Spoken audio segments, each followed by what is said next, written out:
Jonas chapitre 4.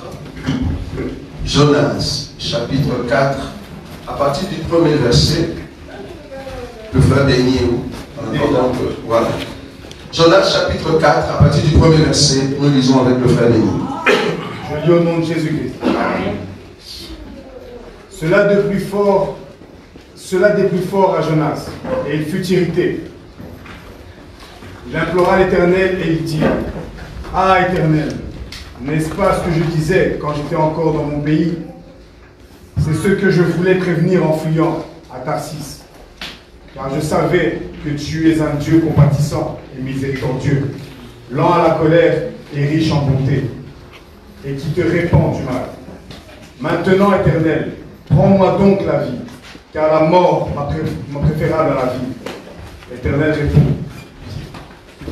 Fais-tu bien de t'irriter? Et Jonas sortit de la ville et s'assit à l'orient de la ville. Et il se fit une cabane et il s'y tint à l'ombre jusqu'à ce qu'il vit sa arrivée dans la ville. L'Éternel Dieu fit croître un ricin,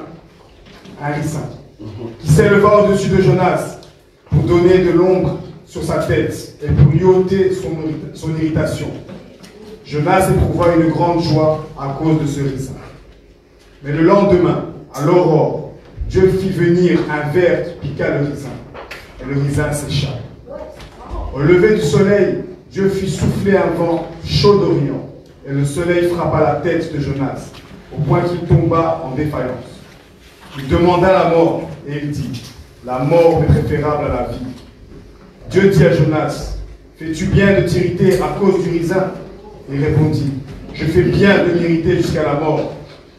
Et l'Éternel dit: Tu as pitié du ricin qui ne t'a coûté aucune peine et qui ne t'a pas fait croître, qui est né dans une nuit et qui a péri dans une nuit.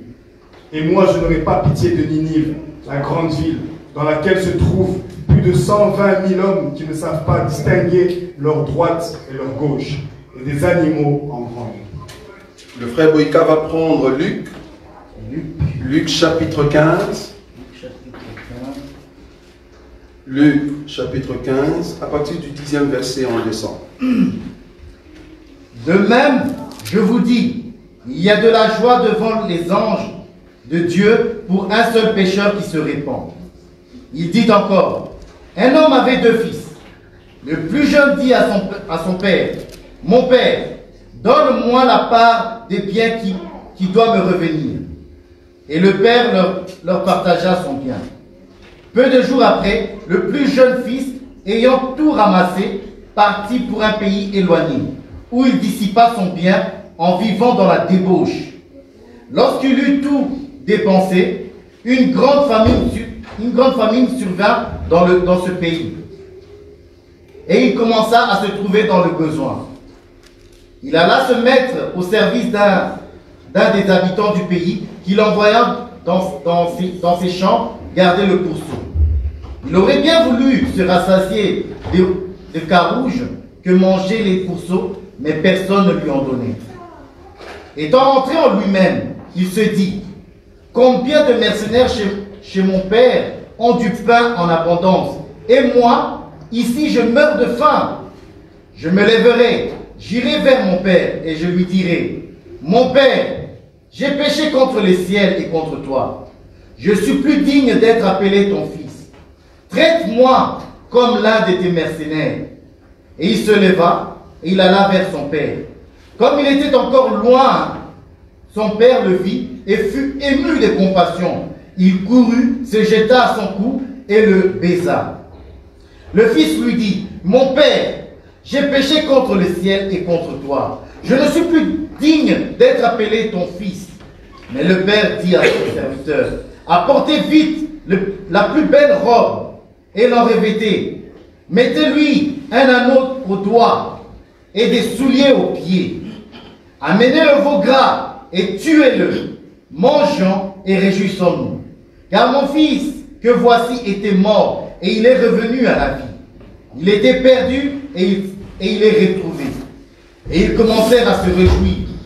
Or, le fils aîné était dans le champ. Lorsqu'il vint lorsqu'il vint et approcha de la maison, il entendit la musique et des danses. Il appela un des serviteurs et lui demanda ce que c'était. Ce serviteur lui dit, ton frère est de retour, et parce qu'il a retrouvé en bonne santé, ton père a tué le veau gras. Il se mit en colère et il ne voulut pas entrer. Son père sortit et le pria d'entrer. Mais il répondit à son père, voici, il y a tant d'années que je te sers sans avoir jamais transgressé tes ordres, et jamais tu ne m'as donné un chevreau pour que je me réjouisse avec mes amis. Et quand ton fils est arrivé, celui qui a mangé ton bien avec des prostituées, c'est pour lui que tu as tué le veau gras. Mon enfant, lui dit le père, tu es toujours avec moi, et tout ce que j'ai est à toi. Mais il fallait bien s'égayer et se réjouir, parce que ton frère que voici était mort et qu'il est revenu à la vie, parce qu'il était perdu et qu'il est retrouvé. Parole du Seigneur. Amen. Nous approchons petit à petit vers la fin de ces grands enseignements sur le ver et le ricin. On a demandé à beaucoup d'hommes de Dieu de nous donner la révélation du ver et le ricin. J'aimerais vous dire que beaucoup n'ont pas trouvé la voie que nous allons donner aujourd'hui. En tout cas, ils ont essayé dans la doctrine, que moi aussi je peux essayer, toi aussi tu peux l'essayer. Mais en tout cas, dans la révélation et la prophétie, je me redis, beaucoup n'ont pas pu trouver ça. Mais nous, par la grâce de Dieu, parce que nous avons l'enseignement que les apôtres ont reçu, nous allons maintenant donner l'explication du ver et le ricin. C'est très important. Comme vous le savez, Jonas représente tout un peuple. Jonas, nous avons dit c'était Jésus. Nous avons dit sur le marinier et le pilote du bateau. Et nous avons montré que Jonas lui-même était le Seigneur Jésus, parce qu'il est entré dans les ventres du poisson. Or, Jésus a dit 3 jours et 3 nuits. De la même manière que Jonas est entré dans le poisson, moi aussi je ferai la même chose. Là, nous avons dit que Jonas était au fait le Christ. Et après, nous avons corrigé l'enseignement pour ceux qui disent que le poisson a vomi Jonas sur Ninive. Non, c'est faux. L'Écriture n'a pas dit ça. L'Écriture a dit on a vomi Jonas sur la terre. Auquel terre, nous disons, c'est la terre d'Israël. C'est-à-dire, Jonas est rentré en Israël. En d'autres termes, Jonas est ressuscité. C'est ce qu'on a dit. Parce que le fait d'être avalé veut dire Jonas est mort. Et le fait d'être craché, vomi par le poisson, cela veut dire Jonas est ressuscité. Où? En Israël. C'est ça le Seigneur Jésus qui est mort en Israël et qui est ressuscité en Israël. Ok. Maintenant, après, nous avons pris le chapitre 3. La Bible dit, Dieu parla une seconde fois à Jonas, va à Ninive. Ça, c'est la deuxième sortie de la colombe. Pour ceux qui n'étaient pas là le vendredi, c'est la deuxième sortie de la colombe. Par rapport à Genèse, je crois, chapitre 8, c'était 8, c'est ça? Genèse chapitre 8, là où nous avons vu que la colombe de Noé, Noé qui avait au fait les animaux dans l'arche, il y avait des eaux partout, et la Bible dit, le corbeau sortait, partait et revenant. Nous avons déjà enseigné là-dessus, les corbeaux qui partent et qui reviennent, c'est au fait les prophètes. Les prophètes qui venaient en Israël et qui mouraient. C'est-à-dire partaient et revenant, en d'autres termes, la venue de tous les prophètes et la mort de tous les prophètes et qui rentraient. Et nous avons expliqué la colombe. C'est qui la colombe? La colombe, c'est notre Seigneur Jésus-Christ qui est venu pour la toute première fois, mais il n'a pas trouvé un endroit pour poser les plantes de ses pieds. C'est ce qu'on a dit la fois passée. Mais remarquez, l'Écriture l'a très bien dit dans le livre de Genèse, qu'il y avait quand même de montagnes qui avaient déjà apparu. Donc en réalité, la colombe, il pouvait se poser sur les montagnes. Mais la colombe, la Bible dit, la colombe ne trouva pas un endroit pour poser les plantes de ses pieds. Mais attendez, la colombe, il y avait des collines de montagnes. Au-dessus de montagnes, tu pouvais te poser. Mais non, parce que la colombe qui est le Seigneur Jésus, il n'est pas venu pour les montagnes. Il n'est pas venu pour les hommes élevés. Il n'est pas venu pour le roi. Mais il est venu pour une plante qui était sous l'eau. Vous voyez ça? Or, la plante qui était sous l'eau, c'est l'Église. C'est le Seigneur Jésus. C'est ce qu'on a dit le vendredi. Donc, du coup, la colombe est sortie pour la première fois. Il n'a pas trouvé un endroit. Parce que la colombe cherchait une plante. Il est rentré dans l'arche. Ça, c'est la venue de notre Seigneur Jésus pour la première fois. Et il est ressuscité, il est rentré. Il devait encore venir, mais cette fois-ci non plus sous forme d'homme, mais il est venu comme le Saint-Esprit. C'est ce que nous avons dit. La deuxième sortie de la colombe veut dire, le Seigneur Jésus vient maintenant sous forme de l'Esprit pour habiter dans tout un chacun de nous. Et pendant tous ces temps, c'est le temps de la grâce. À la fin, la Bible dit, la colombe est rentrée dans l'arche avec une feuille d'olivier. Cela veut dire, à la fin de la dispensation de la grâce, toi et moi, nous allons rentrer auprès du Père. C'est ça qu'on appelle l'enlèvement. Vous voyez ça? Donc nous allons rentrer auprès du Père avec l'aide de qui? L'aide de la colombe, l'aide du Saint-Esprit. Vous voyez ça? Mais après cela, il faut que le Saint-Esprit revienne encore. En d'autres termes, il faut que la colombe sorte encore une fois de plus, c'est-à-dire quitter là où il sera pour venir encore sur la terre. Et la Bible dit cette fois-ci, il ne va plus au fait rentrer dans l'arche parce qu'il va trouver un endroit. La sortie de la colombe, c'est ça au fait le Seigneur qui va visiter maintenant Israël. Quand toi et moi nous serons dans le ciel, Dieu va amener la grâce que tu as aujourd'hui. Il amène où? En Israël.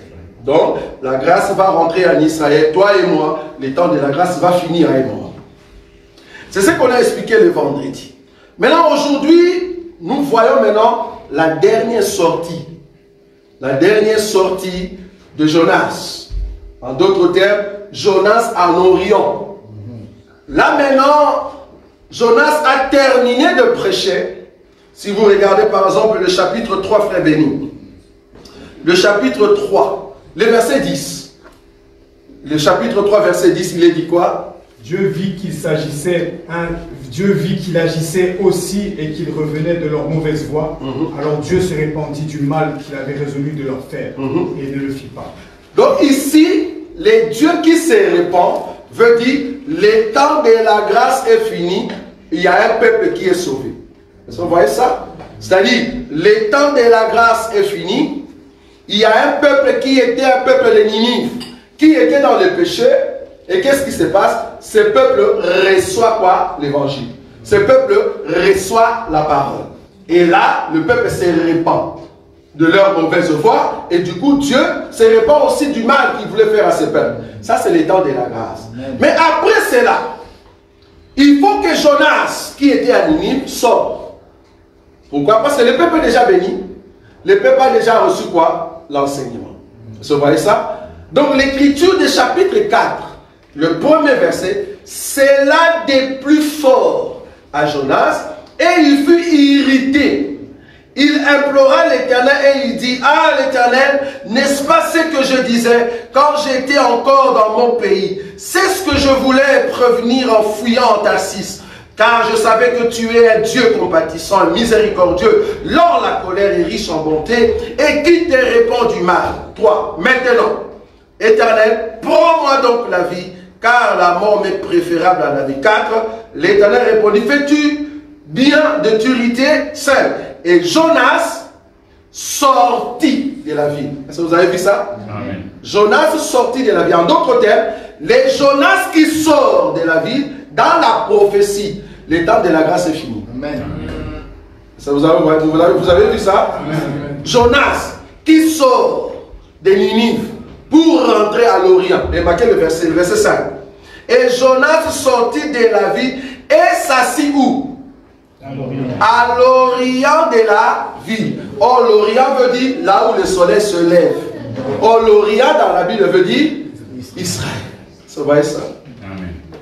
Donc Jonas, qui sort de Ninive, qui va à l'Orient de la ville, en d'autres termes, la ville reste à l'Occident, et lui va à l'Orient. La sortie de Jonas dans Ninive, pour aller vers l'Orient, cela veut dire le temps de la grâce est fini. La grâce quitte Ninive pour aller où? Vers l'Orient.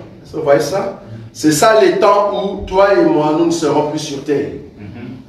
Toi et moi, nous ne serons plus sur terre. Ça, c'est dans la prophétie. Parce qu'aujourd'hui, je m'assois plutôt dans la doctrine tout à l'heure. Dans la prophétie, cela veut dire le temps de la grâce est fini. Toi et moi, nous devons rentrer auprès du Père. Mais cependant, quand la grâce sort de Ninive, cette grâce doit visiter maintenant le peuple de l'Orient. Vous voyez ça? Amen. Or, quand la grâce va visiter maintenant le peuple de l'Orient, regarde le verset 6. Maintenant, le verset 5, que je continue encore. Jonas sortit de la ville et s'assit à l'orient de la ville. Là, il se fit une cabane et s'y tint à l'ombre jusqu'à ce qu'il voie ce qui arriverait dans la ville. En d'autres termes, Jonas a quitté Ninive, la grâce a quitté le monde, le Saint-Esprit a quitté Bruxelles.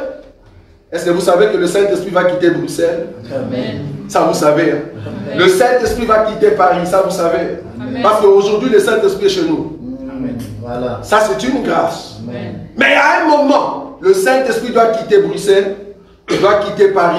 Parce que là-bas, il n'y aura plus la grâce de Dieu. Pour trouver la grâce de Dieu à ces moments-là, il faut aller seulement à l'Orient, là où se trouve Jonas. Sinon, tu ne trouveras pas la grâce. C'est pour cela, profitez maintenant. Profitez de la grâce. Quand nous disons que la grâce est finie, cela veut dire quoi? Dieu ne va plus avoir pitié des gens. Dieu, il révèle maintenant son côté lion. Je ne sais pas si tu sais qu'aujourd'hui, Dieu est agneau. Amen. Ça, vous savez, hein? Aujourd'hui, Dieu est encore agneau. En d'autres termes, tu vois comme tu sors là, dans une boîte. Tu entres dans la boîte, tu regardes le film comme tu veux, tu fais tout ce que tu veux, selon toi. Tu vois un policier aujourd'hui, tu peux crier sur un policier. Vous faites des marches, hein? Vous jetez de cailloux sur les policiers. Vous êtes encore au temps de la grâce. Attendez. Après le temps de la grâce, toi, osez jeter une pierre sur le policier. Mais vous aurez un dictateur qui sera sur la face de la terre. Tu n'as pas le droit de jeter une pierre sur un policier. On t'arrête, on te tue. Parce qu'à ce moment-là, ça sera ou soit tu t'agenouilles devant la bête, ou soit on te tue. On va vous forcer. Quand je dis vous, parce que moi je ne suis pas là-bas. Nous non plus. Je ne sais pas. On va vous forcer à recevoir la marque de la bête. En d'autres termes, l'identité de la bête. Mais j'aimerais vous dire quand même, aujourd'hui quand nous parlons de l'identité de la bête, les gens disent, moi jamais. Mais ça va venir calmement. Il y aura beaucoup, alors beaucoup, qui vont l'accepter calmement. Il y avait seulement Covid. Seulement Covid. Oui. Mais on a accepté les vaccins. Voilà. Calmement. Ah non, moi je dois aller au Congo. Il me faut vaccin. Ah, donne-moi. Tu prends les vaccins. Les 666, ça sera la même chose. L'identité de la bête, ça sera la même chose. Ça va venir calmement. Et d'ailleurs, il va créer une maladie. Vous voyez ça? Parce que Covid, c'est encore bien. C'était un cadeau, ça. Ils ont testé s'ils ont la capacité de mettre toute la terre à genoux. Et ils ont vu que ça marchait. Covid, c'était un moyen que la bête a mis en place pour voir s'il peut mettre toute la terre à genoux. Et je te dis que Covid a marché. A marché pourquoi? Parce que tout le monde croyait qu'ils vont mourir. Tout le monde croyait qu'ils vont mourir. Et c'est comme ça que nous avons eu de vaccins. Bon, en tout cas, personnellement, j'ai eu le vaccin parce que je sais que ce n'est pas ça 666. Yes. Parce qu'il y a d'autres personnes qui ont dit, ah, il ne fallait pas prendre les vaccins. Moi, j'avais pris les vaccins parce que ce n'est pas ça 666. Mais dans les vaccins qui arrivent, quand moi, en tout cas, je ne serai pas là, commencez à regarder nous autres. Si on n'est plus là, ne prenez plus de vaccins. Parce que Covid, c'était un biscuit. C'était un moyen pour voir, est-ce que la bête va réussir de mettre toute la terre à genoux? Oui, il va réussir. C'est l'Apocalypse chapitre 13. Est-ce que vous voyez ça? C'est l'Apocalypse chapitre 13. Donc du coup, vouloir ou pas, dans la poche. Donc vouloir ou pas, la bête va mettre à genoux tous ceux qui sont sur la face de la terre. Avec quoi? Une simple maladie. Il va le mettre, il dit, si tu ne prends pas, ben, il y aura la mort. Et c'est comme ça que les hommes vont directement, au fait, accepter ce qu'on appelle le plan de l'ennemi qui va mettre en place. Alors du coup, le temps de la grâce est fini. Dieu va seulement, au fait, aider ceux qui seront à l'Orient. En d'autres termes, ceux qui seront en Israël, c'est seulement eux qui auront, en fait, cette grâce. Il faut être israélite à ce moment-là. Descends. Je ne parle pas israélite spirituel. Parce qu'en réalité, israélite spirituel va monter avec nous lors au fait de l'enlèvement. Mais à part ça, il y a quand même la Vierge folle qui va rester. Donc du coup, la sortie de Jonas, Jonas qui sort de Ninive, cela veut dire le temps de la grâce est fini. Dieu quitte maintenant la terre. Dieu quitte Paris. Dieu quitte Bruxelles. Dieu quitte le monde. Il vient seulement s'asseoir à Israël. Maintenant, il vient s'asseoir et qu'est-ce qu'il fait? Il vient s'asseoir comme étant ombre. Parce qu'il faut qu'il y ait des cabanes. Quand je dis cabane, c'est-à-dire, cabane ici, c'est tout un oin. Parce que les deux oins, ils seront comme la protection d'Israël. Est-ce que vous voyez ça? La protection d'Israël. Parce que Jonas, étant prophète, il représente Dieu auprès du peuple. Il représente aussi le peuple auprès des dieux. Est-ce que vous voyez ça? Donc Jonas ici, qui a créé cette cabane, remarquez l'écriture. Le verset 5. Jonas sortit de la ville et s'assit à l'orient de la ville. Là, il s'est fait une quoi? Une cabane. Dans quel but? Dans le but de quoi? De se cacher pour avoir quoi? L'ombre. Est-ce que vous avez vu ça? Donc, la cabane en question lui donnait quoi? L'ombre. Pourquoi? Parce qu'il faisait chaud. Nous sommes au temps où il va faire chaud. Quand je dis chaud, ce n'est pas le soleil. Quand je dis chaud ici, parce que Jonas, qui crée cette cabane, il fuit quoi? La chaleur.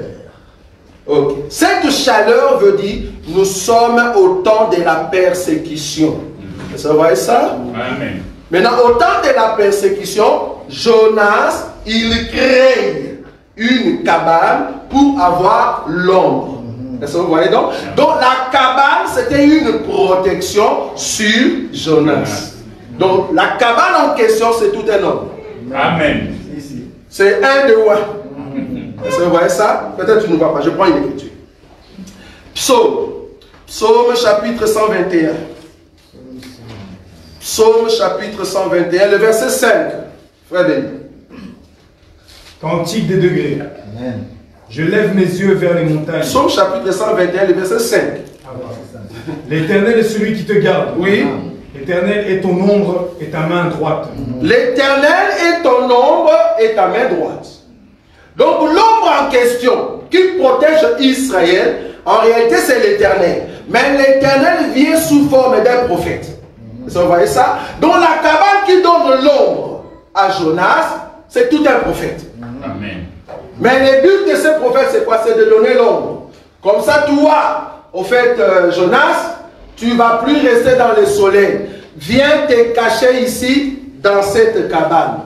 Et la cabane donne quoi? Donne l'ombre. Vous voyez ça? Amen. Donc l'ombre, c'est la protection sur Jonas dans un endroit approprié. Est-ce que vous voyez ça? Ok. Je prends Apocalypse. Je marche avec vous pour voir que ça concerne une prophétie qui va arriver. Apocalypse.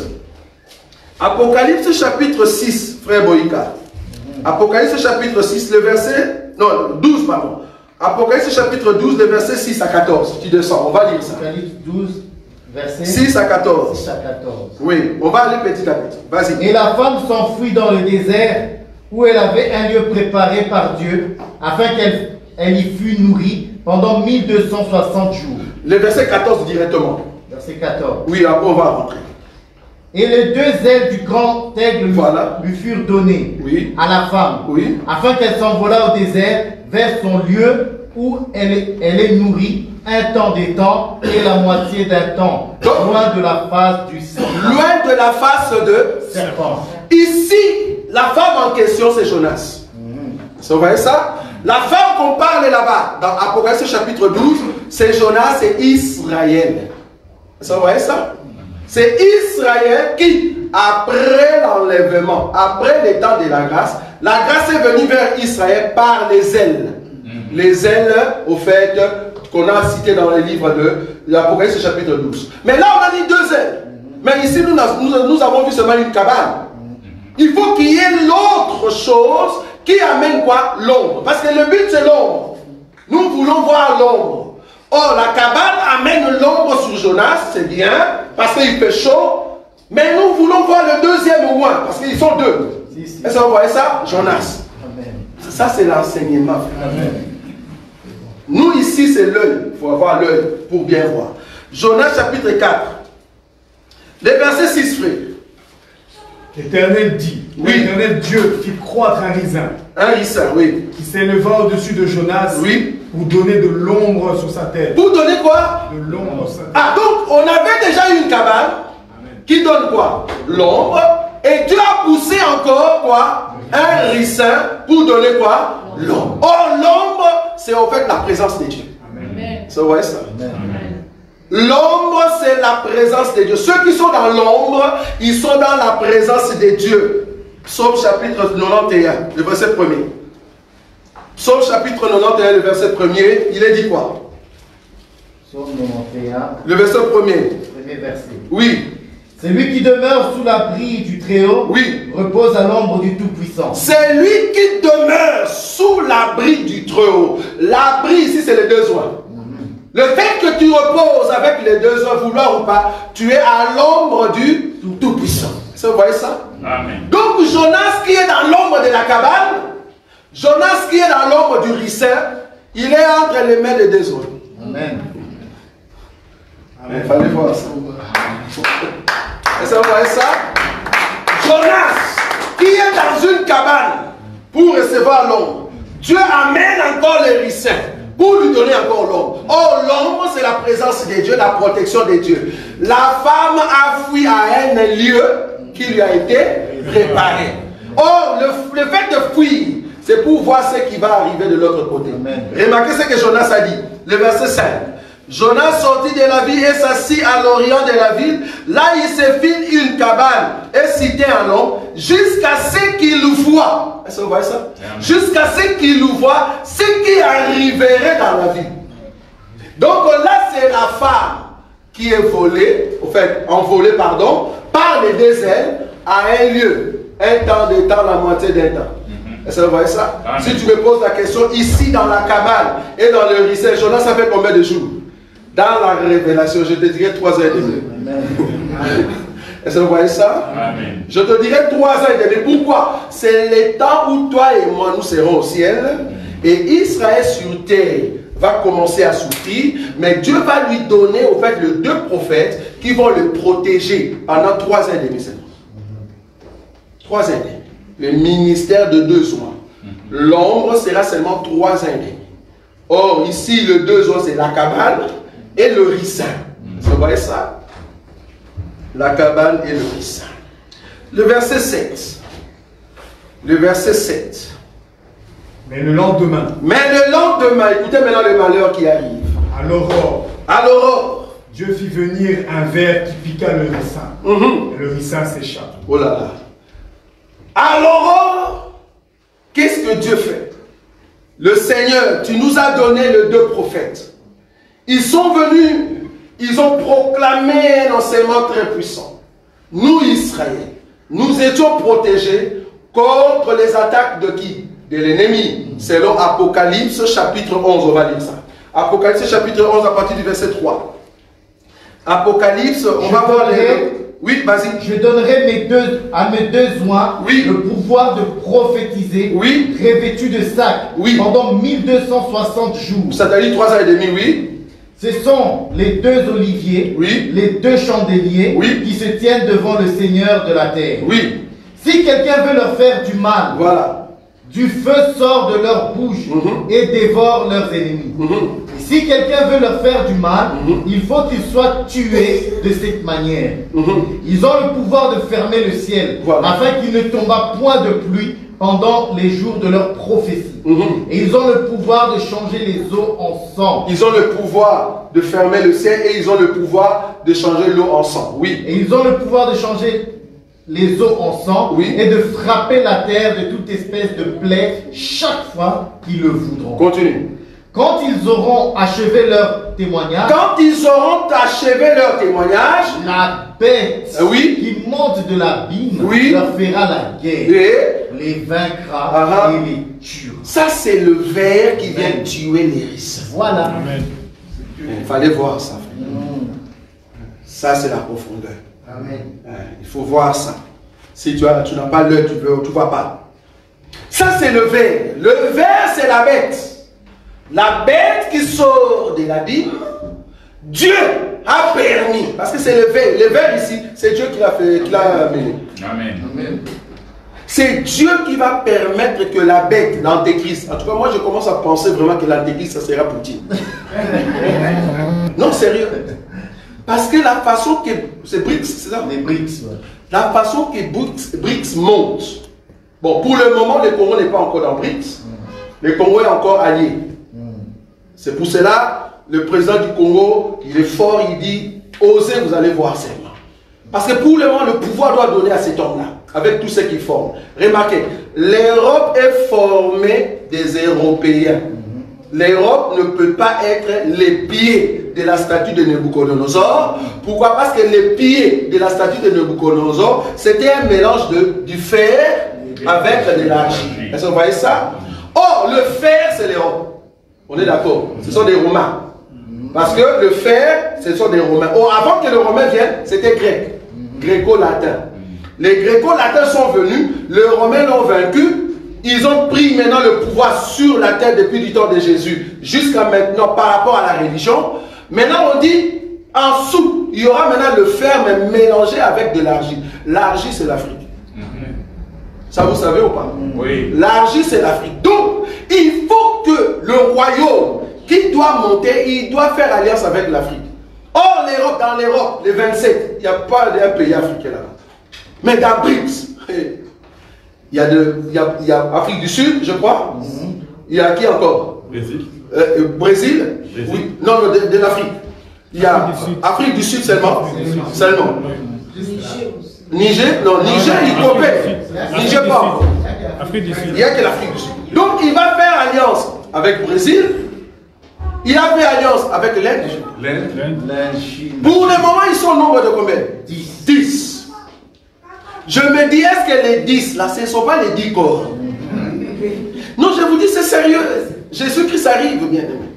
Comment est-ce qu'on peut écrire un livre et le livre relate exactement ce qui doit arriver? Wow. Comment ça?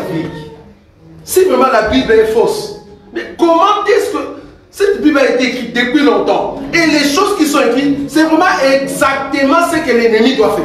Ça ne va pas. Ça ne va pas. BRICS, ils sont au nombre de 10.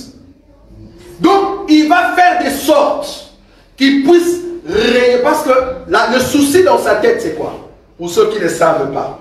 La bête a besoin de réunifier un groupe de gens, mais ce sont eux qui tiennent la terre. Parce que quand on dit corps, ça veut dire force. Or, vouloir ou pas, ne pas faire alliance avec l'Afrique, c'était une erreur de la part de la France.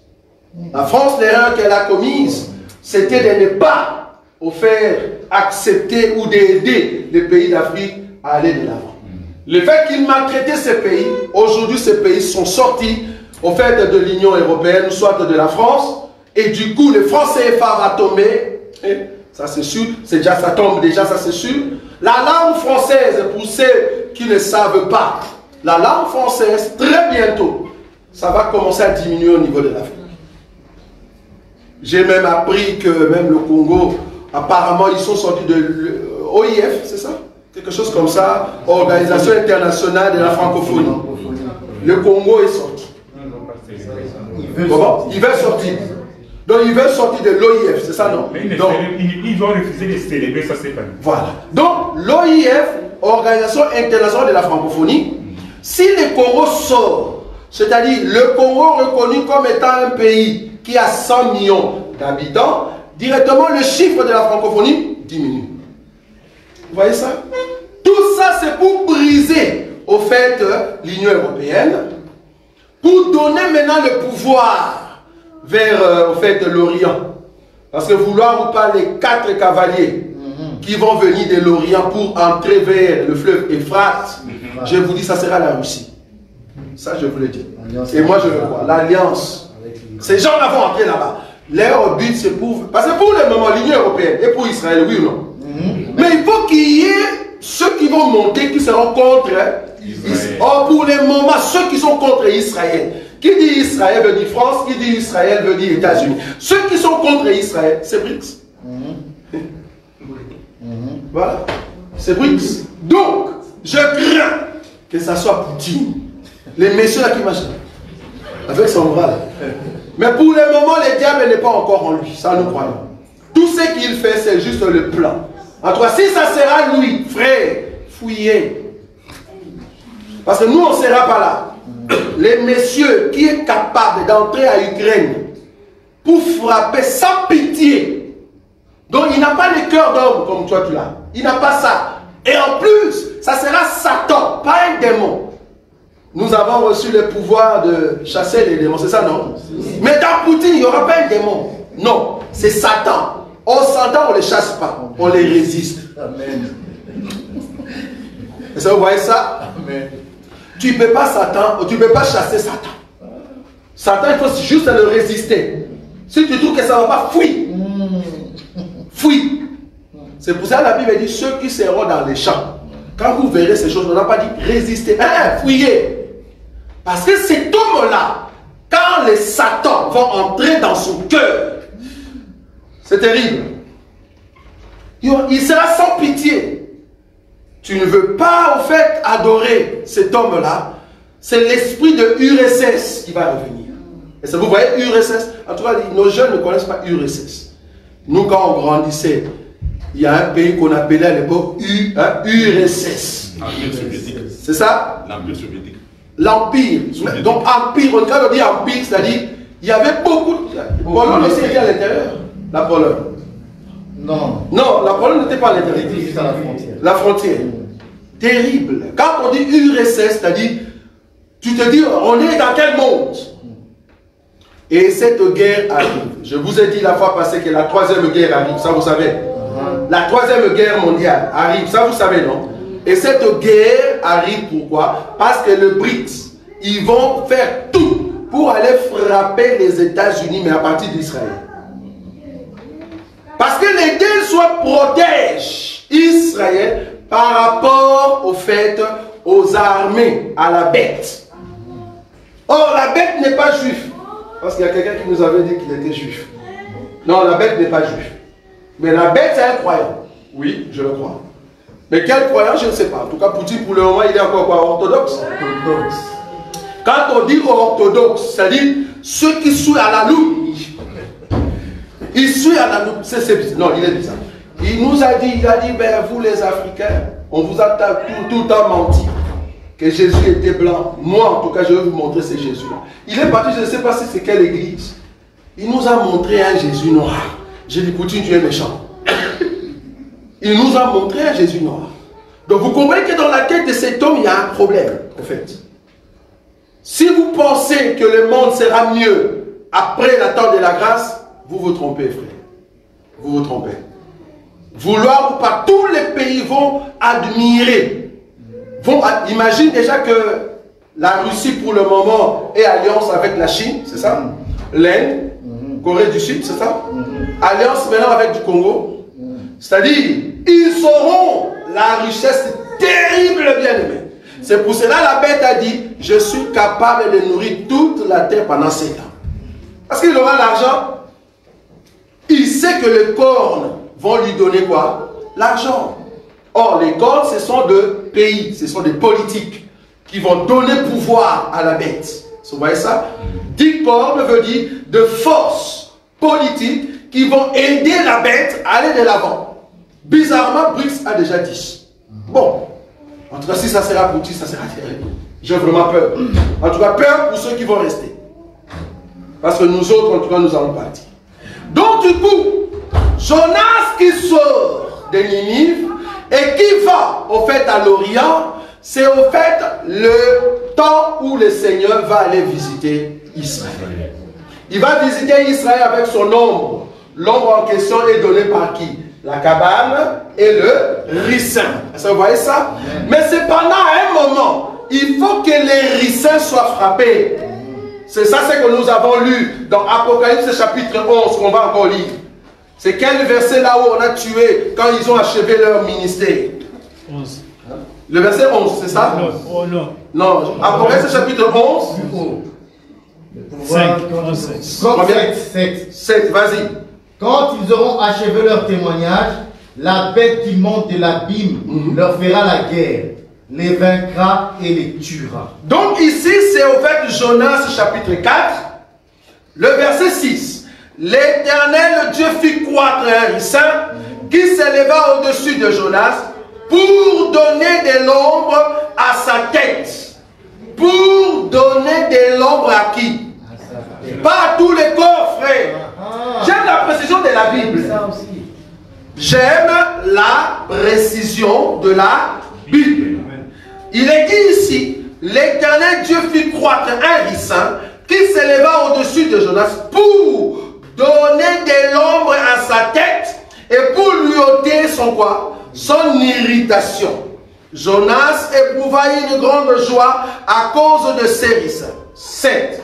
Mais le lendemain, à l'aurore, Dieu fit venir un ver. En d'autres termes, Dieu fit venir la bête. En d'autres termes, Dieu dit à l'Antéchrist, va maintenant attaquer Israël.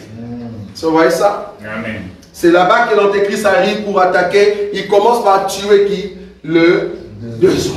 C'est ça le ver qui vient piquer au fait le ricin et le ricin sécha. Et ça, vous voyez la révélation? Amen. Le verset 8. Au lever du soleil, Dieu fit quoi? Souffler un vent chaud d'Orient, pas d'Occident, un vent chaud d'Orient, et le soleil frappa quoi? Pas les corps. Le soleil a frappé quoi? La tête. Or, c'était la tête qui avait bénéficié quoi? L'homme. Donc les 144 000 seront tués. Voilà.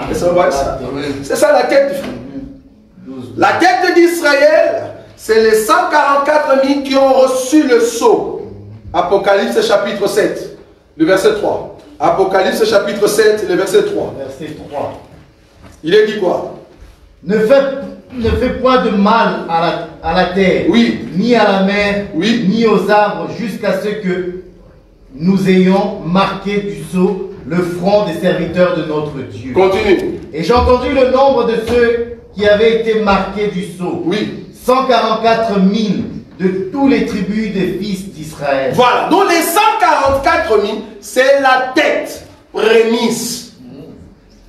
Prémisse d'Israël. Or, nous avons lu ici que Jonas, on lui a fait le ricin, c'était pour protéger la tête.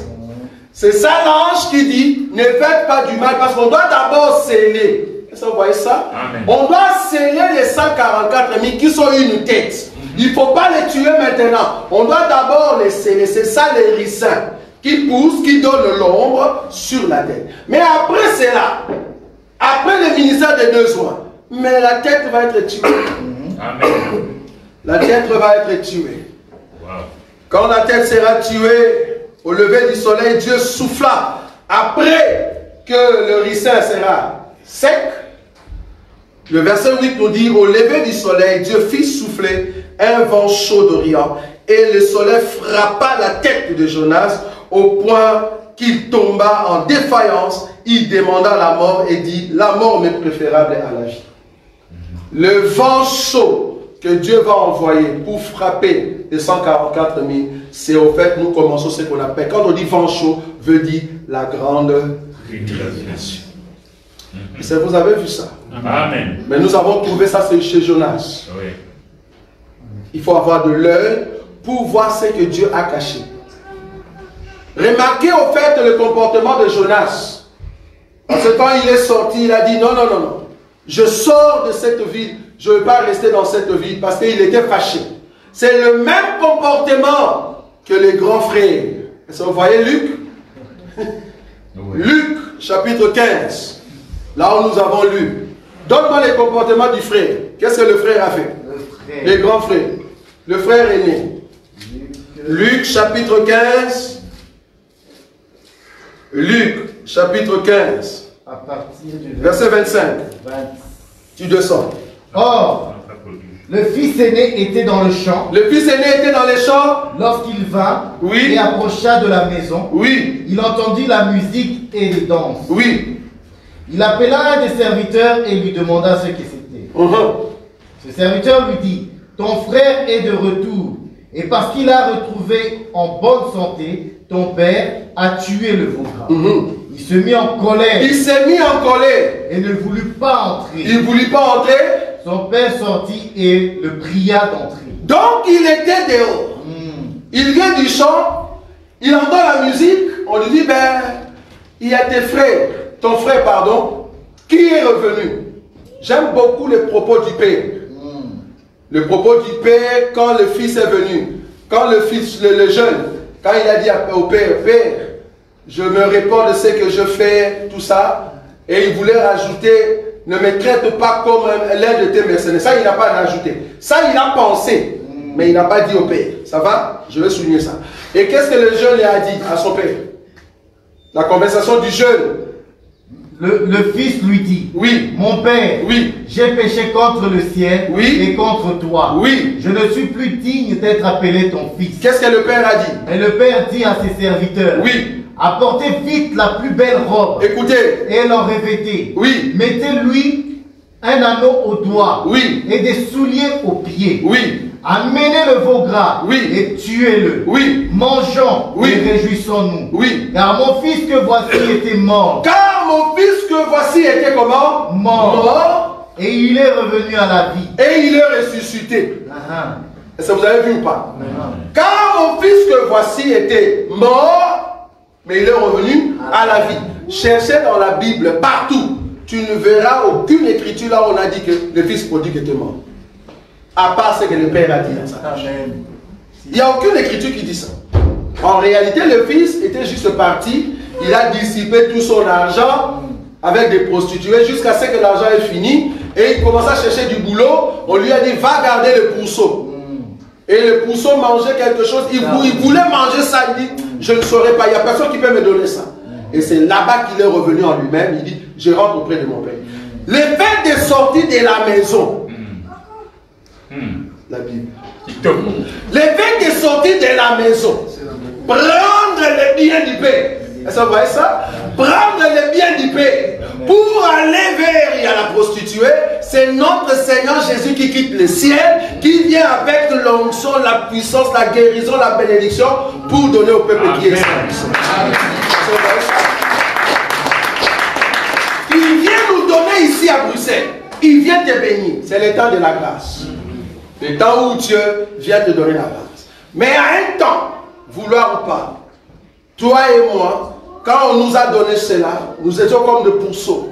Et heureusement que notre berger, c'était lui-même, le fils prodigue. Il nous a donné des carouges. Vous voyez ça? Parce qu'à un moment, nous devons rentrer au Père. Maintenant, par rapport à Christ. Donc, le Christ qui est venu, il a fait des miracles en Israël pendant 3 ans. Vous voyez ça? Après 3 ans, il est mort. Mais il doit ressusciter. Ressusciter veut dire, il revient à lui-même. Et il dit, je rentre auprès du Père. Donc, le fait de rentrer auprès du Père veut dire, je ressuscite. Le fait de venir manger avec des prostituées, ça s'appelle la mort. Or, Jésus a quitté le lieu très saint pour venir mourir où? Dans les parvis. Et dans les parvis, quand il est ressuscité, il dit, je rentre dans le lieu très saint. C'est ça le Fils qui dit, je rentre à moi-même, je dois rentrer auprès du Père. Arrivé auprès du Père, on lui donne une nouvelle robe. J'aime ça. Amen. La robe, c'est la robe de la royauté. Voilà. Pour le moment, Jésus n'a plus la robe de la croix, frère. Notre Jésus n'est plus sur la croix. N'achetez pas des croix et tu mets sur ta veste ici. Non, n'achetez pas. Jésus-Christ n'est plus là-bas, frère. N'ayez pas le signe de la croix comme signe des chrétiens. Non, la croix n'est pas signe des chrétiens. Moins encore les poissons. Moins encore les poissons. Faut pas mettre la croix. Tu veux manger, tu veux. Et bizarrement, les gens qui font au nom du Père et du Fils, est-ce que vous avez déjà vu votre Saint-Père, comment il fait ça? J'ai bien suivi ce que le Saint-Père fait. Parce qu'on l'appelle Saint-Père. Je voulais bien voir comment il fait au nom du Père et du Fils et du Saint-Esprit. Frère, la façon qu'il a fait au nom du Père et du Saint, ce n'est pas la croix. C'est au fait une croix renversée. Remarquez très bien. Si c'était la croix, ça allait être comment? Au nom du Père et du Fils et du Saint-Esprit, non? Là, on va croire, non? Mais lui, c'est pas comme ça qu'il fait. Donc, il fait au nom du Père et du Fils et du Saint-Esprit. C'est là en bas. Ça dit une croix renversée. Et bizarrement, on a tiré, on a zoomé. J'aime les blancs qui ont créé la technologie. Parce que nous pouvons tout zoomer maintenant. Amen. Nous pouvons tout zoomer. Il y a des frères qui zooment à 2 h du matin. Vous zoomez à 2 h du matin. Il faut faire attention. Si tu es célibataire à 2 h du matin, évitez de zoomer. Il faut dormir à 7 h là. On a créé ce qu'on appelle zoom. Nous avons zoomé pour voir sur le chapelet, que eux ils appellent chapelet, de leur Saint-Père, l'homme qu'on a mis là-bas qui est sur la croix. Je ne sais pas si c'est vraiment la croix ou c'est pas la croix. Allez voir ça. Tapez seulement la croix de Saint-Père. Vous allez voir si c'est vraiment votre Jésus. Nous, en tout cas, notre Jésus n'est pas là-bas. Amen. Notre Jésus n'est pas sur la croix, bien aimé. C'est pour cela nous sommes contre.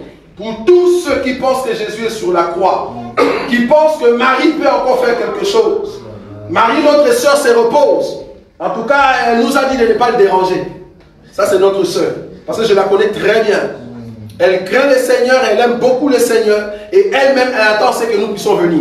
Amen. En tout cas, elle nous a dit, je vous attends. Dès que l'heure sera là, on va se revoir. Très bientôt, on va se voir avec notre soeur. Ne dérangez pas notre soeur, Vierge Marie, Mère de Dieu. Marie n'est pas Mère de Dieu. Marie n'est pas... à chaque fois que tu pries comme ça, Vierge Marie, Mère de Dieu, tu pêches. Marie est la mère de Jésus, oui. Bon, quelqu'un nous a dit, bon, si Marie est la mère de Jésus, logique. Jésus est qui? Dieu. Marie, la mère de Jésus. Donc, Marie, ça c'est la logique à l'école. Va faire ça à l'école. Ici chez nous, non. Parce que tu as bien dit Jésus, tu n'as pas dit Jésus-Christ. Quand tu dis Jésus, nous voyons les corps. Les corps, oui, c'est Marie qui est sa mère. Mais Marie n'est pas la mère de Jésus-Christ. Non. Nous, dans notre évangile, nous disons non. Jésus est la mère de Jésus. Pardon, Marie est la mère de Jésus, oui. Mais Marie n'est pas la mère de Jésus-Christ. Non, c'est pas possible. Ça ne passe pas. Parce que si Jésus-Christ est plus grand qu'Abraham, si Jésus-Christ est plus grand qu'Abraham, et toi Marie, parce qu'en réalité, avant que Marie puisse naître, Jésus-Christ existait déjà. Amen. Comment est-ce que toi Marie, tu peux mettre au monde Jésus-Christ? Non. Tu as mis au monde Jésus, c'est-à-dire le corps que le Christ va prendre. C'est différent. Ça, c'est dans notre évangile. Je ne sais pas si vous voyez la nuance. Donc, du coup, quand la grâce va quitter la terre, il faut que la grâce revienne en Israël. Mais malheureusement, en Israël, il y a celui qu'on appelle aîné. L'aîné, c'est qui? C'est au fait Israël orthodoxe, Israël qui ont gardé la valeur de la loi. C'est ça le grand frère qui ne veut pas que le petit frère hérite la maison. Remarquez que le grand frère, la conversation du grand frère et le père, c'est pas à la maison. Pourquoi? Parce qu'à la maison, il y a moi. Il y a toi. Il y a le 24 heures. Et ça vous avez vu ou pas? À la maison, il y a le jeune qui fête. Ça, on appelle ça noce de l'agneau. Est-ce que vous voyez ça? Noce de l'agneau se passe dans la maison. Mais le père sort de la maison et il vient parler avec l'aîné. Ça, c'est en dehors de la maison. Israël, l'aîné, ne va pas entrer à la fête. Amen. Est-ce que vous voyez ça? L'aîné ne sera pas à la fête, il va rester dehors. Mais toi et moi, nous serons dans la fête, nous allons bien manger et voir la face de celui qui nous a sauvés. Est-ce que vous avez compris ça? Donc du coup, qu'est-ce que je veux dire ici? Je vais descendre.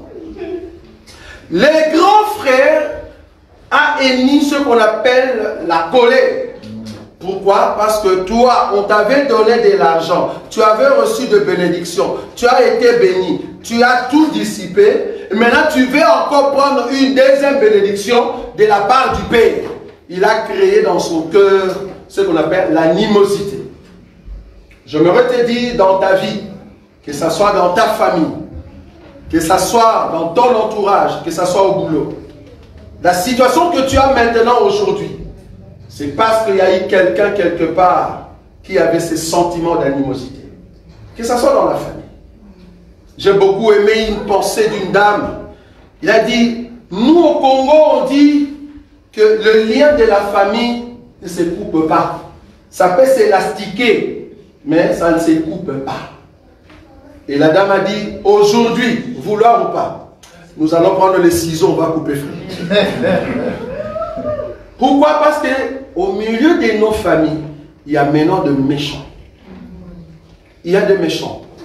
Jésus qui a dit, je veux mettre la séparation entre la mère et la fille, entre le frère ou soit, je ne sais pas moi. Cette écriture-là, c'est ce temps ici, où tu as ton propre frère, mais qui a cet esprit d'animosité, qui ne t'aime pas. C'est ton frère. Aujourd'hui, la personne qui veut te faire du mal, ce n'est pas une personne d'ailleurs. C'est ton frère de la famille. Ce sont des amis que tu aimes, qui sont proches. C'est pour cela un conseil. Un conseil. Si tu vois quelqu'un qui t'empêche à recevoir la bénédiction de Dieu, même si je l'avais reçu avant, et si c'est le Père qui décide de me donner, ça ne te regarde pas. Toi étant aîné, attends, si le Père ne te donne pas, ça te regarde. Mais moi, le Père a eu pitié de moi. J'avais des biens, je l'avais dissipé. Pour la deuxième fois, Dieu me bénit, mais va demander à Dieu. N'allez pas chercher des féticheurs pour me faire du mal. Ne cherchez pas à m'empoisonner. Ah, pourquoi seulement lui? Pourquoi seulement lui qui a l'onction? Pourquoi seulement lui parce qu'il est intelligent? On va chercher tout, entrer dans de magie pour le faire détruire. Ça, c'est l'animosité. Et il y a des gens comme ça. Et ils ne sont pas loin. Ne cherchez pas Judas loin de toi. Non, Judas n'est pas loin. Le problème avec toi, tu n'as pas encore vu le Judas de ta vie. Je me redis, le Judas de ta vie, c'est un des membres de ta famille. Le Judas de ta vie, c'est un de tes meilleurs amis. Meilleur ami. La personne qui te connaît très bien. Peut-être jusqu'à présent, tu n'as pas encore bien compris, mais continue à donner confiance à ces gens-là. C'est la même personne qui va te détruire. C'était le frère aîné qui avait l'animosité contre son jeune frère. Même sang. Même sang. Nous pouvons être ici à l'église, on est des frères et sœurs, mais ne croyez pas que le problème que nous aurons ici viendra d'ailleurs. Non. Ça va monter au milieu du cœur de ceux qui se disent être avec nous. L'animosité. Et il y a des gens comme ça. Dans leur cœur, tout ce que tu fais, au lieu de dire gloire à Dieu, dis pourquoi? Pourquoi seulement lui? Il y a des gens comme ça. Pourquoi seulement lui? Pourquoi pas moi? Mais même si on t'a donné la place de cet homme, qu'est-ce que tu vas faire avec? Tu ne sauras pas. Moi, je peux faire mieux. Ah, tu sauras faire mieux. Alors, vas-y, monte. Fais-le, on va voir. Pourquoi il a préparé le beignet comme ça? Si c'était moi, j'allais bien faire. Prends le beignet et essaye de faire. Ça va être aigré à fond, beaucoup de sel dedans. Il y a beaucoup qui aiment prendre la place de l'autre, mais tout en n'ayant pas la qualité valable pour faire en fait de l'œuvre en question. Alors pourquoi tu jalouses? Pourquoi? Tu jalouses, pourquoi? Parce que tu as vu que l'autre monte.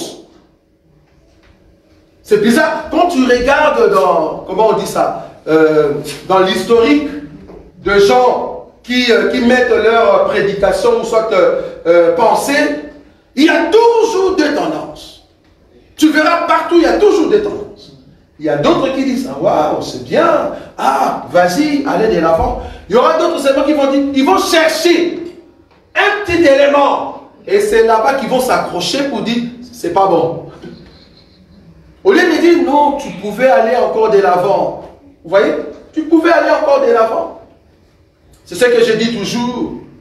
Le Seigneur a rencontré le peuple de Dieu. Nous étions encore dans le péché.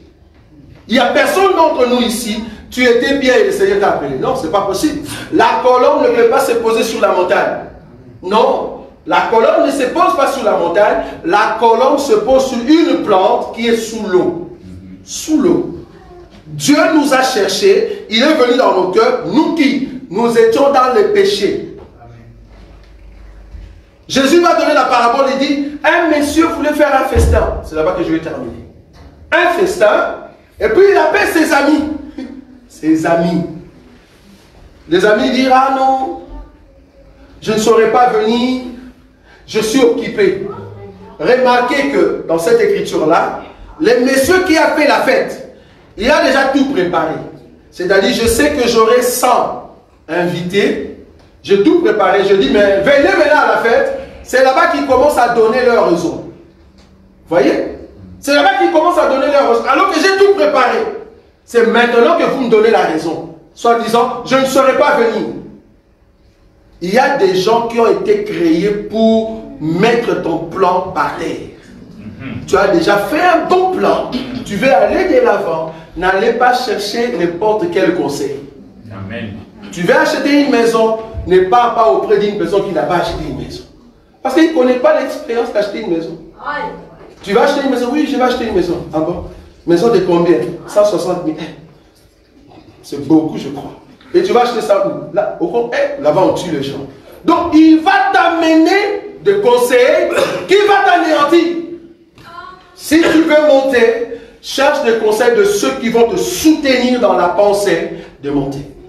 Sinon, tu ne vas pas réussir au fait tes plans, tes projets. Si tu as un bon projet, va chercher les gens qui vont t'aider à aller de l'avant. Cet homme est parti chercher ses amis.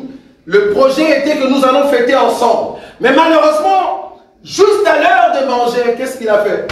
Le monsieur appelle, il dit non, nous ne serons plus venus. Excusez-nous en tout cas, j'ai d'autres occupations. Ils n'ont même pas regardé qu'il y avait quelqu'un qui a préparé. Ils n'ont pas regardé quelqu'un qui a souffert derrière le feu. Ils n'ont pas regardé le temps que cela a pris pour mettre la nourriture sur le feu. Ils n'ont pas regardé les gens qui ont préparé les tables. Parce que nous devons manger. Ils s'en foutent complètement. Il y a d'autres personnes, tu peux mettre 20 millions d'euros, 20 000 euros pour l'aider. La personne ne veut pas reconnaître ce que tu lui as donné. Non, ce sont des ingrates. De personnes ingrates, souvent, j'ai bien dit souvent, c'est auprès de nos familles. Moi, personnellement, je suis déçu. Déçu, soit des amis, soit de la famille, je suis déçu. Des gens que tu croyais, tu as envie de les aider. Tu dis, prends en fait ma main, sors du trou là où tu es. Tu lui donnes la main, mais la personne va te tirer. Il dit, non, toi aussi descends ici. Ça ne va pas. Moi, je te donne ma main pour t'aider de sortir là-bas. Comme ça, toi et moi, on va continuer la marche. Mais la personne qui est dans le trou, il dit, sauve-moi. Mais dans son cœur, il dit, essaye seulement de me donner ta main, tu vas voir. Et tu lui donnes la main, la personne te tire pour que tu sois aussi dans le trou. Souvent, c'est dans la famille. Il faut faire attention avec la famille. Si vous n'avez pas le même esprit, bien sûr, vous avez le même sang, je n'en disconviens pas. Vous avez le même sang, c'est bien. Mais si vous n'avez pas le même esprit, tout ce qui est projet pour aller de l'avant, fais attention. Avec qui tu partages cela. Surtout les amis, fais attention. Celui que tu penses que c'est un ami, une amie, fais attention. Comment se fait-il? Tu as dit, essaye seulement, essaye. Dis A, B, C à une personne et puis tu fermes ta bouche pendant une année. Tu verras qu'il y aura toujours quelqu'un qui va t'appeler. Tu avais dit A, B, C. Tu te dis, mais toi, je n'ai pas dit ça. Je ne t'ai pas dit ça. Je l'ai dit à tel. Comment tu as su cela? Tu vas comprendre qu'il y aura toujours quelqu'un qui va prendre tes projets pour dire aux autres. Mais dans quel sens? C'est pour te dénigrer. Fais attention avec tes projets. Cet homme a fait un projet de la fête et il a vu que tout le monde était là. Il n'y a personne qui est venu. Il a dit non, non, je continue avec mon projet, mais pas avec le même peuple. Il faut avoir dans la vie le courage de dire, j'ai échoué ici avec ces gens, je change de cap, je vais de l'autre côté. Il faut changer. Si tu vois qu'avec la famille ne marche pas, viens chercher les enfants de Dieu. Si tu as donné à ton frère, à ta soeur, le moyen de 30 000, 50 000 pour aller de l'avant et que ton frère ou ta soeur a bouffé cet argent, j'aimerais te dire ici dans l'église, si seulement tu as l'esprit de Dieu, il y a des hommes et des femmes qui sont capables de t'aider pour aller de l'avant. Tu vas voir qu'un frère en Christ peut t'aider mieux que ton frère dans les sangs. Il va aider que la société puisse aller de l'avant, que ton frère est dans le sang. Le frère dans le sang, il dit, c'est l'argent de mon frère, je le mange et alors? Ils s'en foutent complètement. Parce que ce sont, au fait, des frères dans le sang. Mais tu vas voir qu'en esprit, ça change. Parce que là, c'est le Saint-Esprit qui nous guide. Si seulement nous sommes un Saint-Esprit, nous pouvons aller là. Il faut faire attention. Bizarrement, il dit non, je change maintenant de côté. Je vais s'aimer de l'autre côté. Il part maintenant dans les carrefours. Mais cette fois-ci, il est prudent. J'aime beaucoup cet homme. Dans la parabole, il est dit, il est parti maintenant dans le carrefour. Il a pris des estropiés, de boiteux, ceux qui avaient la malformation. Mais qu'est-ce qu'il a fait en venant? Il leur a donné des robes. C'est-à-dire, vous tous venez, mais nous aimerions avoir quand même des uniformes. Comme ça, tout le monde, je vais le reconnaître parce que je ne vous connais pas. Mais du moins, si vous venez dans la société dans laquelle je suis, nous aurons des uniformes. Comme ça, nous tous, nous avons une même idée. C'est comme ça qu'il a donné des robes. Et il y avait quelqu'un qui n'avait pas la robe de la fête. Et c'est comme ça qu'on lui a fait sortir. Qu'est-ce que je veux dire par là? C'est vrai que nous avions de malformations. C'est vrai que tu as raté pour la première occasion ou organisation ou projet. Mais cependant, la deuxième, sois prudent. Ne traite plus comme tu as traité avant.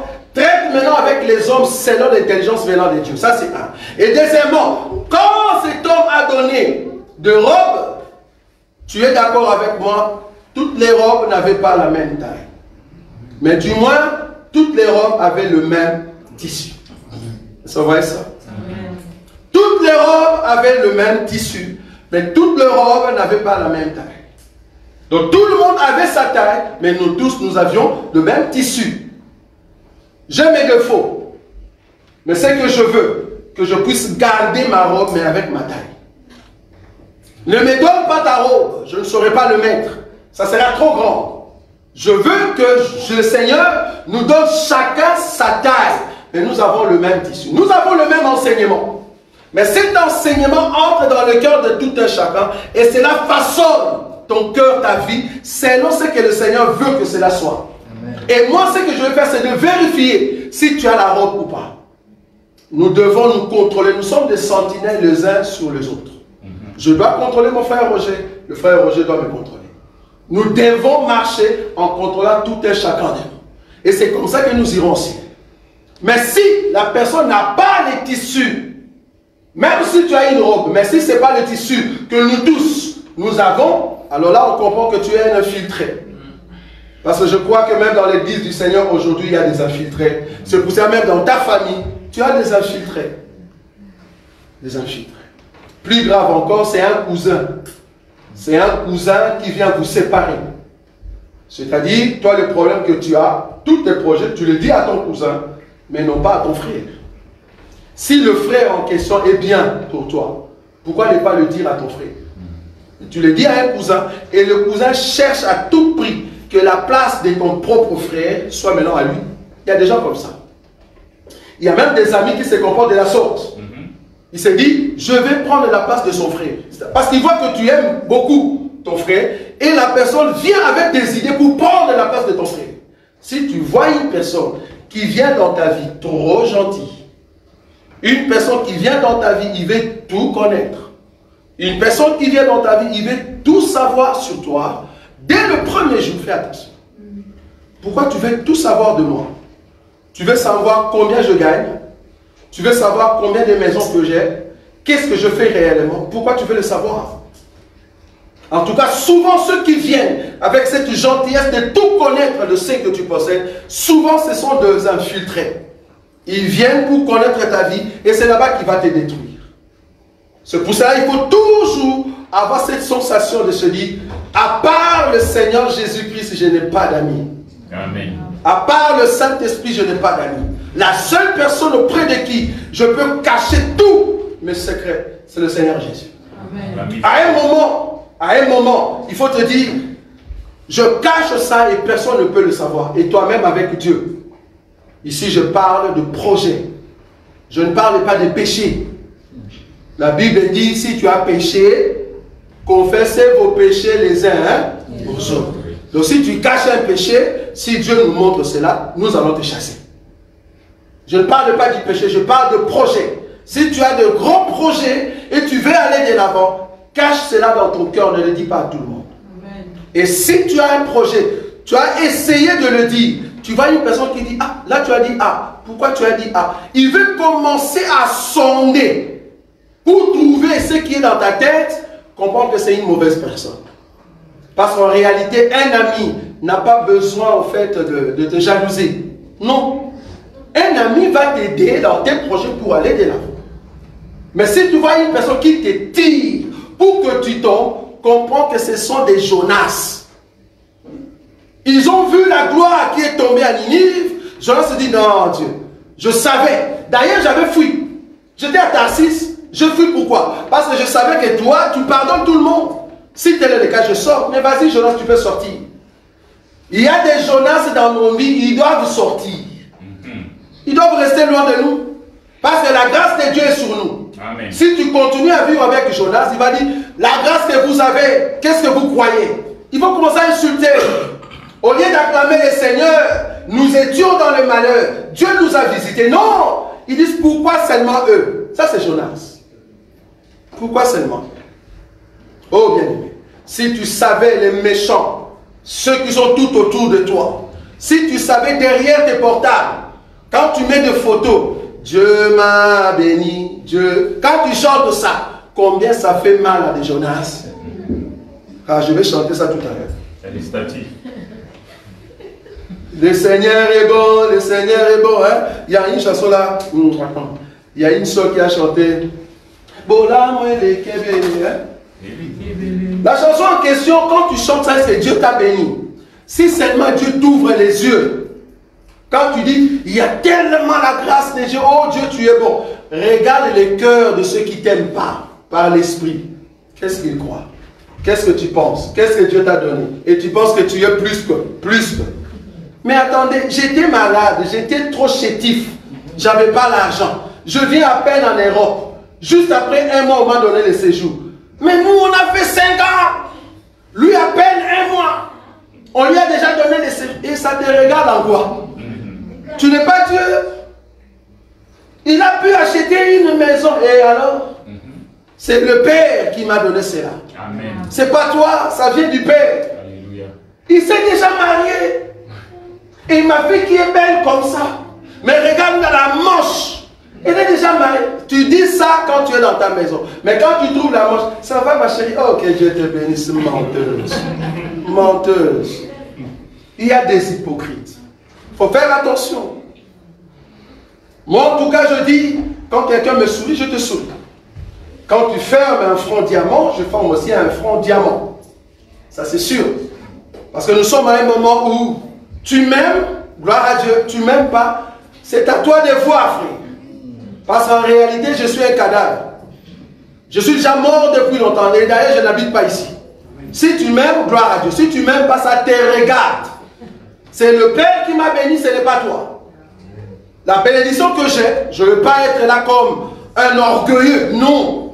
Je vais être là comme un homme simple parce que l'Écriture me le demande. Parce qu'en réalité, si j'étais un orgueilleux, j'en ai vraiment m'enorgueillir. Vraiment m'enorgueillir. Je viens comme les autres, mais ça, quand même, je déplore ces comportements. Il y a quelqu'un qui a pris seulement 15 000 €, seulement. Quand je dis seulement, comprenez que nous autres, on peut être au-delà. Seulement 15 000 €. Il vient sur TikTok, il commence à présenter les billets de 15 000. Là, tu es malade, ça ne va pas. Un enfant de Dieu ne peut pas faire ça. Ne va pas sur TikTok, sur Facebook pour montrer ton argent. Tu ne sais pas les ennemis qui sont de l'autre côté. Il faut savoir qu'à chaque fois que tu postes quelque chose, il y aura toujours 2 centimes. Il y aura d'autres qui vont dire, waouh, gloire à Dieu, continue, va de l'avant. Il y aura d'autres qui vont dire, qu'est-ce qu'elle croit? Toujours. Donc quand tu le mets parce que le Seigneur t'a béni réellement, mais ne le mets pas parce que tu veux t'enorgueillir. Non. Non.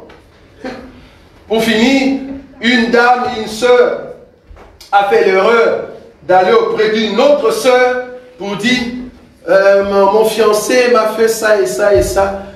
Et la sœur B ne connaissait pas le fiancé de la sœur A.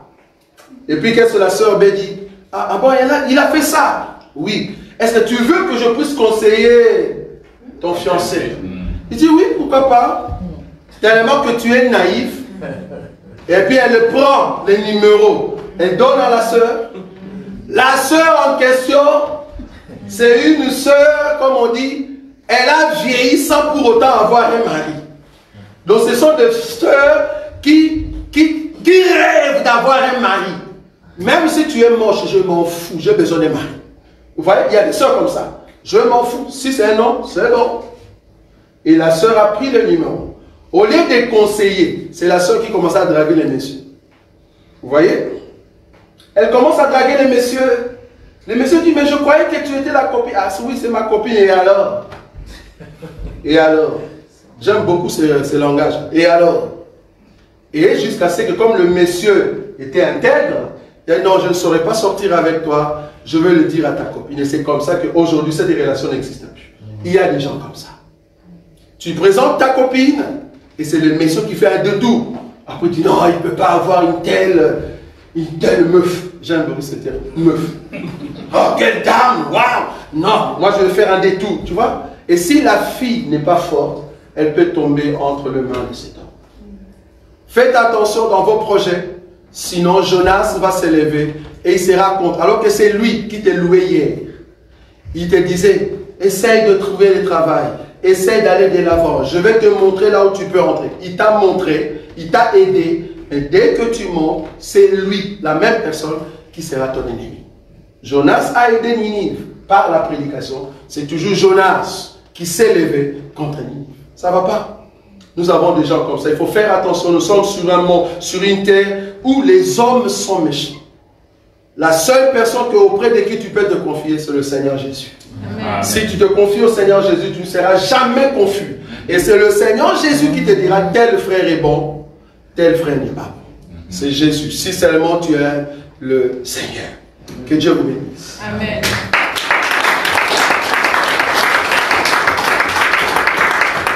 Jésus, ma prière est que tu puisses nous donner la sagesse. La sagesse pour comprendre qui est mon frère, qui est ma soeur. Je sais que quand nous allons monter vers toi, nous allons monter parce que tu vas nous garder. Nous n'avons pas des yeux pour voir les méchants tout autour de nous. Nous n'avons pas des yeux pour comprendre qui est mauvais tout autour de nous. La seule personne qui se voit, c'est là. C'est toi, le roi des gloires. Tu as dit, l'ennemi a semé l'ivraie. Mais il faut attendre que les deux puissent pousser. Oui, Seigneur, c'est toi qui connais les méchants qui sont tout autour de nous. Que ce soit dans nos familles, que ce soit nos amis, dans notre entourage. Mais la seule personne qui nous protège pour que nous ne puissions pas tomber entre les mains de méchants, c'est toi, Jésus. Garde ton peuple contre le méchant. Que nos projets, tout ce que nous faisons qui peut aller de l'avant, que tu sois la base et la protection. Garde-nous pour aller de l'avant aujourd'hui et à jamais. En ton nom, Jésus-Christ, que nous avons ainsi prié. Amen. Amen. Je vais rapidement.